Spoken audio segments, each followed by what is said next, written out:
वाल्मीकिको हो। यसमा देखिएको छ कि कसरी एक क्रूर व्यक्ति कसरी एक महान ऋषि बने। वाल्मीकि एक प्रसिद्ध कवि हुन् जसको ख्याति चारैतिर फैलिएको छ। तर धेरै समय पहिले उनी एक क्रूर व्यक्ति थिए जसले निर्दोष जनावर र चराहरूको शिकार गर्थे। उनी एक निर्दयी डाकु थिए।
स्वादिष्ट भोजन पकाएर देऊ।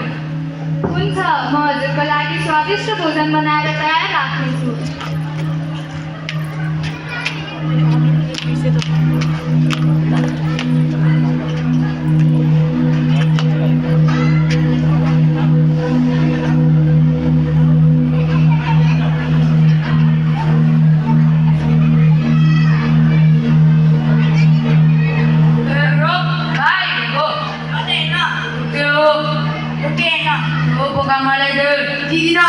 तर थाहा छैन यहाँबाट सबैजना हिँडेको मानिसले उसको सामान मलाई शान्तिपूर्वक दिनुपर्छ भनेर।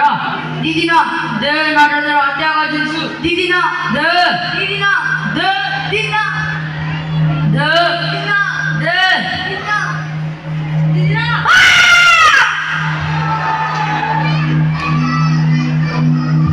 म बयान खोलेर हेर्छु मैले के हातमा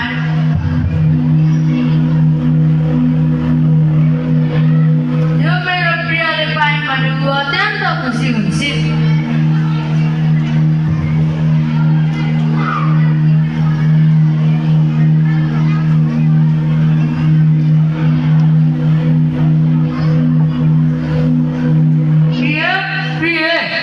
कता छ तिमी?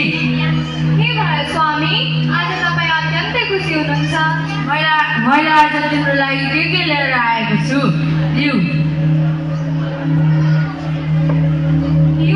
यो सबै मेरो लागि हो स्वामी। यो सबै तिम्रै लागि हो सबै। हजुरलाई धेरै धेरै धन्यवाद स्वामी। म एकछिन शिकारमा गएर आउँछु। हुन्छ।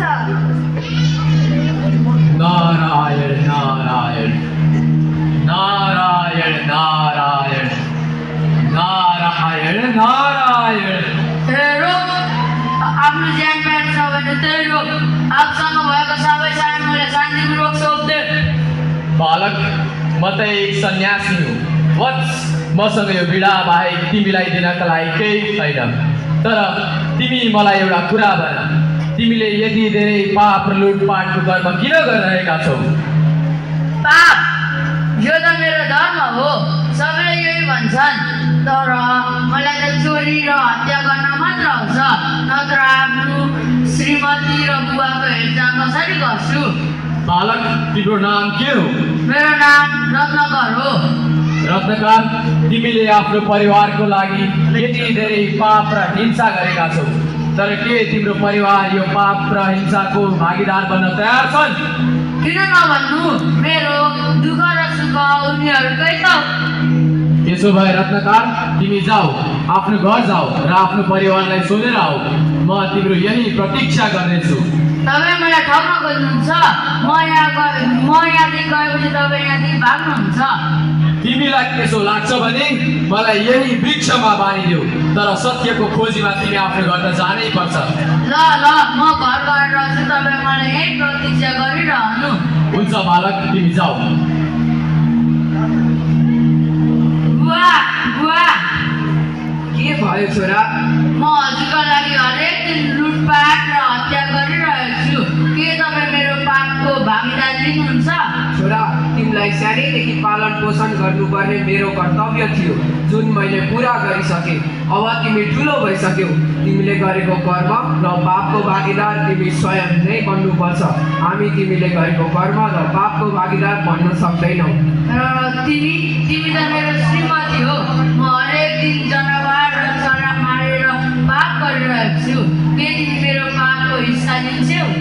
म तपाईँको सुख दुःखमा साथ दिन्छु, तर तपाईँले गर्नुभएको नराम्रो कर्महरूको फलमा मेरो कुनै हिस्सा रहने छैन। त्यो त स्वयं तपाईँकै मात्र हो।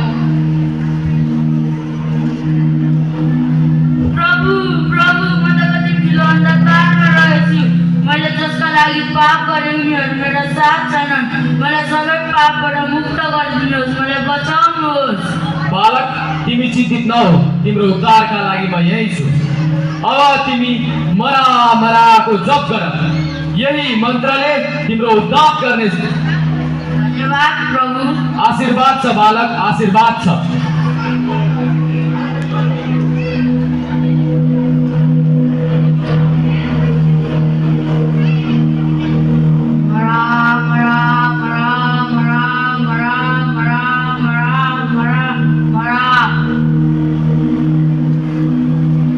वर्षको कठिन तपस्यापछि रत्नकारको शरीरमा घमिराको देवर बन्यो।